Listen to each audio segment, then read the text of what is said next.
Buenos días, soy Ana Ramos, especialista en salud mental y trabajo en la unidad de desintoxicación hospitalaria. Voy a hablaros de los cuidados y de las intervenciones de enfermería en la unidad de desintoxicación. He querido dividir la exposición en 3 tiempos. En un principio voy a explicar las características básicas que describen a la unidad de desintoxicación. En segundo lugar, voy a hacer una breve introducción sobre la adicción en relación a la salud mental y ya por último vamos a centrarnos en los cuidados e intervenciones de enfermería en la UDH. La UDH es un servicio que se crea en el 2003 dentro del Plan General de Salud Mental de Canarias. Está dentro del servicio de psiquiatría del Hospital Dr. Negrín y pertenece a uno de los dispositivos con la que cuenta la Red de Salud Mental de Canarias.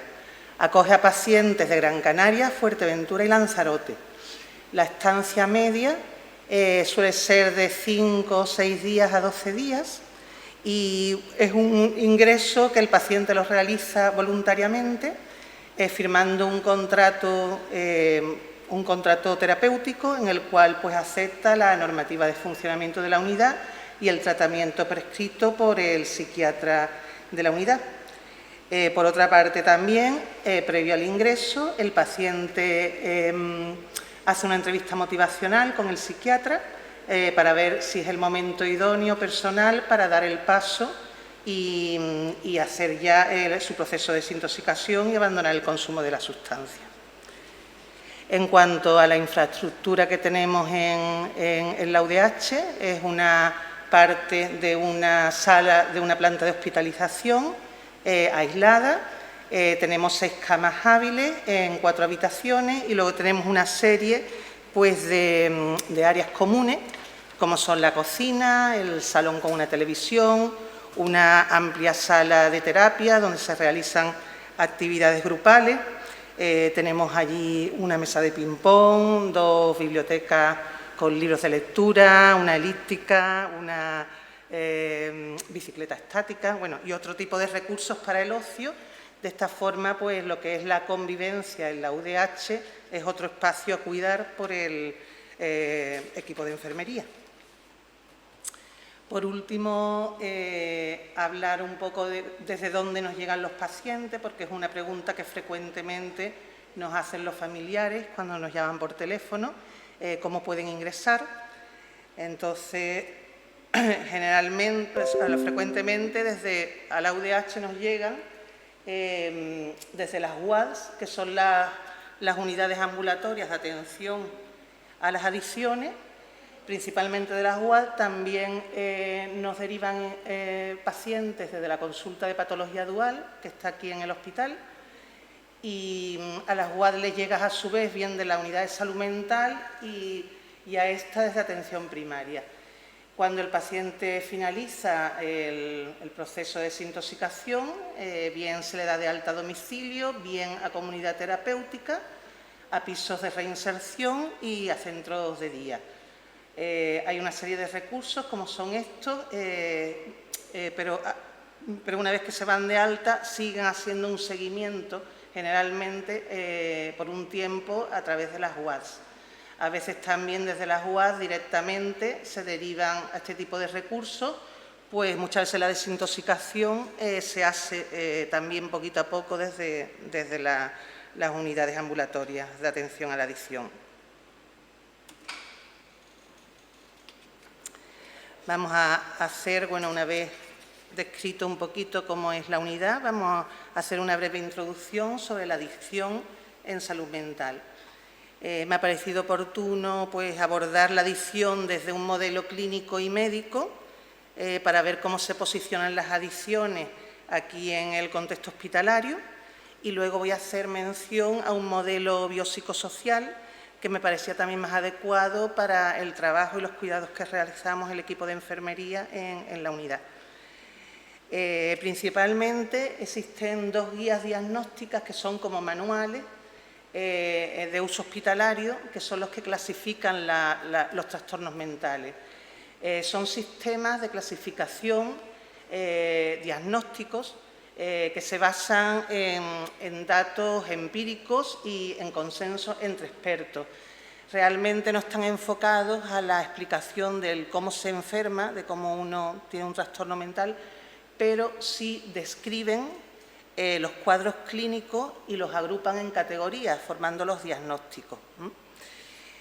Entonces, este tipo de clasificación se basa en eso, en la fenomenología, en los síntomas y en los signos, y así se van haciendo las clasificaciones. Principalmente están enfocados a la comunicación entre clínicos, la aplicación de tratamiento farmacológico, la investigación y la docencia, y permiten también codificar más subtipos dentro de las clasificaciones. El DSM está creado por la Asociación de Psiquiatría Americana y la CIE por la Organización Mundial de la Salud. Son guías que están en continua evaluación y se reactualizan. Me parece que la DSM va por la 6ª edición, revisándose, y la CIE por la 12ª. En este sentido, por ejemplo, tomando el ejemplo de la DSM-4, que ya está un poquito antigua, me parece que se está utilizando sobre todo la DSM-5 revisada, desde este modelo médico que tiene base biologicista, pues se crean como 22 categorías de trastornos. Son categorías amplias y en el número 16 tenemos los trastornos relacionados con sustancias y trastornos adictivos, que ahí es donde nosotros nos posicionamos. Dentro de esta amplia categoría, pues hay otras subcategorías en función del tipo de sustancia, y dentro de cada categoría se puede subdividir también en otro tipo de diagnósticos según los cuadros clínicos en función del tipo de sustancia. En este contexto es importante también nombrar la patología dual, que es otra de las vías por la que nos ingresan también los pacientes por la consulta de patología dual en psiquiatría. Esto significa, la patología dual se caracteriza por ser una situación de comorbilidad. Existe una asociación cruzada de dos situaciones clínicas. Por una parte, hay una enfermedad, un trastorno mental de base, que puede ser la psicosis, una psicopatía, trastorno de personalidad o una neurosis, y a ello se le añade una adicción. Da lugar a situaciones complejas y delicadas, y el paciente en este caso está muy frágil. Por poner un ejemplo, puede ser una persona diagnosticada de esquizofrenia paranoide, donde hay una dependencia del cannabis, ¿no? Por ejemplo, un trastorno de personalidad, donde hay un consumo excesivo, una dependencia de cocaína, un síndrome depresivo, un trastorno obsesivo, que puede estar haciendo un consumo excesivo de alcohol. Entonces, como decíamos, son situaciones bastante delicadas y muchas veces tienden a confusión en relación a los síntomas. Esto en cuanto a cómo se menciona y a cómo se trata la adicción aquí en el contexto hospitalario dentro de un modelo clínico y médico. Por otra parte, pues quería también mencionar un modelo biopsicosocial, porque está más relacionado con el cuidado, ¿no? Está más enfocado a los cuidados que hacemos en enfermería en la unidad de desintoxicación. Son modelos biopsicosociales que lo que hacen es explicar el desarrollo evolutivo de la personalidad sana como un proceso donde confluyen e interaccionan. Es un proceso dinámico y continuo donde los factores biológicos de la persona están interactuando con lo social y con el área psíquica de la persona. La construcción de la personalidad al final sería el resultado de esta interacción de estas tres áreas, de forma que la salud se consideraría como un equilibrio funcional entre estas tres áreas, y la disfunción o lo que se llama enfermedad o patología, según el modelo médico, se podría entender como una fractura, ¿no?, de este equilibrio. Así explicado de una forma simple, porque lo que quería resaltar era este modelo que se adecúa mucho más a los cuidados de enfermería, porque los vamos a intervenir en estas tres áreas. No sé si se ven las diapositivas muy claras. Bueno, centrándonos ya en la tercera parte, que es en los cuidados. En los cuidados e intervenciones que realizamos el equipo de enfermería en la UDH, bueno, contamos antes del ingreso, contamos con una información previa al ingreso, generalmente que rescatamos del programa Drago, que puede ser el informe social de las UADs, el informe psicológico, también la entrevista motivacional realizado por el psiquiatra de la unidad. Todo eso es información previa que podemos tener accesibilidad antes de que el paciente ingrese. En el momento del ingreso, a veces el paciente viene solo o viene acompañado por la familia, ya con el contrato terapéutico firmado y con la entrevista motivacional hecha. En un primer momento lo que tenemos es que hacer la acogida del paciente. En esta acogida pues siempre vamos a valorar la demanda de urgencia, observando a través del discurso la emoción y la conducta, si existe algún síntoma que sea más agudo para atender en el momento. Muchas veces es verdad que vienen con ansiedad, con labilidad, con miedo, incluso con síntomas de abstinencia, con lo cual eso es la prioridad a atender, ¿no? Pero a la vez también pues, tenemos que realizar la entrevista de enfermería según los patrones funcionales de enfermería y explicar el funcionamiento de la unidad. Todo ello a veces se puede hacer el primer día, otras veces se va haciendo pues, en los primeros días, ¿no? Según, como decía antes, priorizando el estado del paciente. En este caso, pues también vamos a enseñarle la unidad y vamos a presentarle a los compañeros para que el paciente se instale. En un principio, los primeros días, los cuidados se van a centrar más en lo biológico y en lo somático, porque es desde el cuerpo, ¿no?, donde existen más síntomas y bueno, los síntomas psíquicos y somáticos van a ser los más llamativos. Es verdad que los primeros días los cambios también a veces se suceden rápido. Entonces, en función de estos cambios, se va adaptando diariamente tanto el tratamiento farmacológico como la valoración y la planificación de cuidados en enfermería. Una constante a valorar continuamente desde el principio del ingreso van a ser las actividades básicas de la vida diaria y las actividades instrumentales.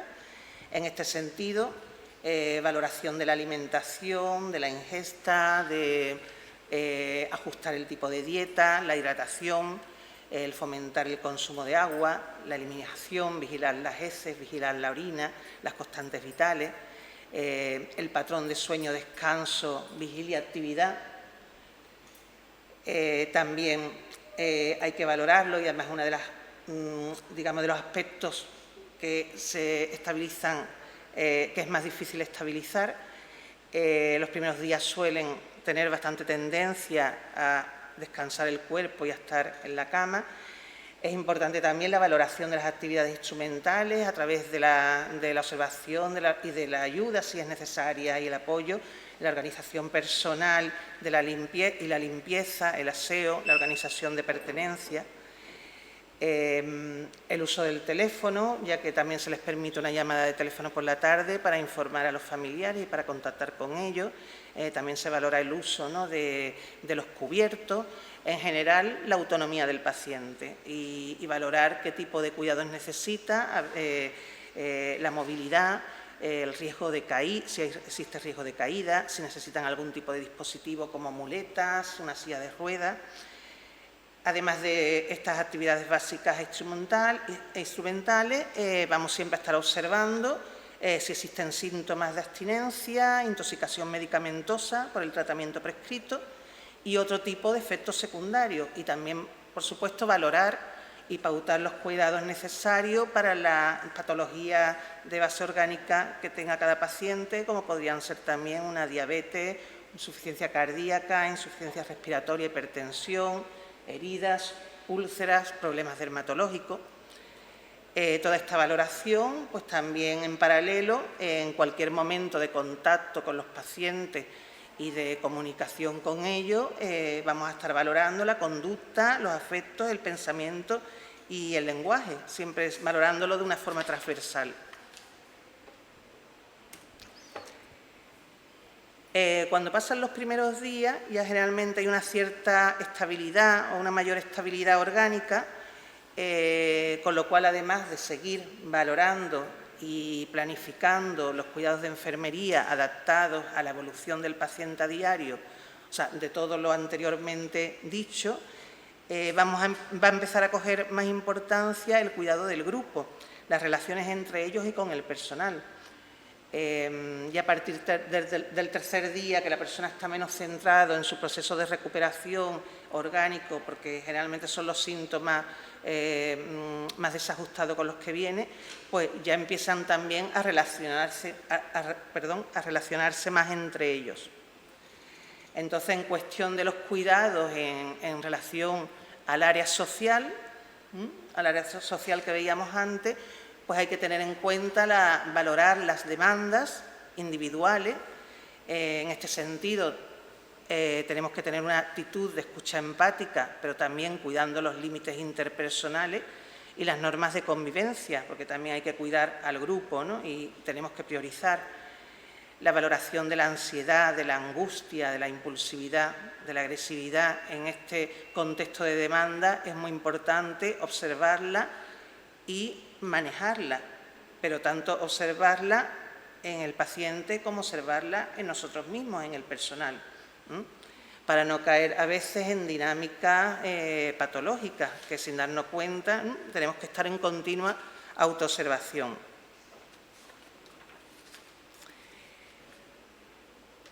En este sentido también hay que atender las dinámicas grupales que se crean entre los miembros del grupo y entre los miembros o determinados pacientes con el personal sanitario. A veces hay actitudes retadoras en relación a las normas, hay escalada verbal. Esto, bueno, son actitudes a cuidar y a observar. Tenemos que estar en constante autoobservación para, a veces hace difícil, pero no caer en esas actitudes que al final lo que hacemos es dificultar mucho más el proceso y muchas veces este tipo de actitudes tienen que ver con la irritabilidad y con síntomas de abstinencia del paciente. Entonces, mucha autoobservación y cuidado para no caer en esas dinámicas a veces patológicas que pueden provocar un boicoteo, ¿no?, al proceso de recuperación del paciente. Hay que valorar también la integración de los pacientes en el grupo. Es verdad que hay pacientes que se quedan mucho más aislados, hay pacientes que invaden más el espacio y las áreas comunes y comparten más. Entonces, todo ello hay que valorar y cuidar, ¿no?, para cuidar al grupo. También hay que observar los diferentes roles que se asumen las personas, porque son espacios pequeños donde se comparte mucho, ¿no? Y bueno, al final es cuidar la atmósfera grupal y hacerla lo más saludable posible. Ya por último, pues en el tiempo de ocio, en el tiempo libre que nos queda en la unidad, aparte de venir una vez en semana la terapeuta ocupacional, también vienen una vez en semana los musicoterapeutas, que están aquí acompañándonos, una representación. Pues también el equipo de enfermería pues propone pequeños talleres y actividades grupales, aparte de, por ejemplo, de los paseos que son parte de la norma de funcionamiento de la unidad por la tarde. Pues bueno, se hacen pequeños talleres a veces enfocados al cuerpo, como relajación muscular, ejercicios respiratorios, mindfulness, yoga, docencia, charlas grupales con contenidos específicos, se habla con los pacientes de temas que a lo mejor a ellos les interesa hablar, o a veces también se propone desde el personal de enfermería, oye, pues vamos a hablar de hábitos saludables, ¿qué les parece? Prevención de recaídas, ¿no? Hay muchos temas pues, que van surgiendo en el día a día y se hablan. Otros recursos que hay, pues manualidades, aprovechar la biblioteca, lectura, dibujos, dos aparatos de deporte. Y bueno, esto al final es una forma de cuidar el proceso individual de la persona de desintoxicación a través del grupo. Y ya por último, es un poquito repetir lo mismo de los cuidados, pero verlo de una forma más sintetizada y de forma gráfica, ¿no? Que nos pueda ayudar a ver cómo al final los cuidados de enfermería lo que intervienen son en estas tres áreas: lo biológico, el cuerpo, lo social y lo psíquico. Siempre vamos a estar valorando transversalmente en cualquier momento del contacto con los pacientes, los afectos, la cognición, la conducta, teniendo siempre en cuenta toda la variedad de síntomas somáticos que en relación a la abstinencia, a la intoxicación, a otras patologías que pueden estar teniendo los pacientes, las actividades básicas instrumentales de la vida diaria, y ya en el plano social, pues el valorar las relaciones en grupo, los roles que se adoptan y el fomentar las actividades grupales. Entonces ya aquí vamos a finalizar y muchísimas gracias por la excusa, por la escucha a los que han venido y a los que están online. Y voy a, bueno, hilando desde lo social, vamos a invitar aquí a Edgar, que es el compañero, uno de los compañeros del equipo de musicoterapia, que nos va a acompañar y va a poner el punto final musical a la ponencia. Entonces, mostrar un poquito el maravilloso trabajo que hacen aquí con los pacientes. Bueno. ¿El jueves? ¿No? ¿Vamos los martes normalmente? Los martes de musicoterapia son los martes. Sí. Pero no vino. El No martes vinieron. pasado, sí. Este martes. Mañana. Se les echa de menos. ¿Se escucha, sí? Les invitamos a participar si quieren coger algún... Sí. ¿Nos ayudan con un instrumento? Y después firman lo de la imagen.